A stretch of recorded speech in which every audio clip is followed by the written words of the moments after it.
ఒక వ్యక్తి సంఘానికి వెళ్ళి దేవుని వాక్యాన్ని విని న్యాయము, కనికరము, కట్టడ, ఆజ్ఞలు ఇవన్నిటిని ఏ వ్యక్తి అయితే అనుసరిస్తాడో ఆ వ్యక్తి జాలీలో ఉన్నటువంటి వాడు.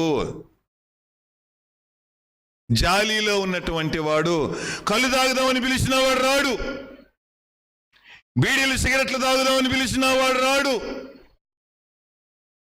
ఫలానా దగ్గర దావత్తుందరా అవి వెళ్ళకూడని స్థలములో రా అని చెప్పానంటే వాడు రాడు.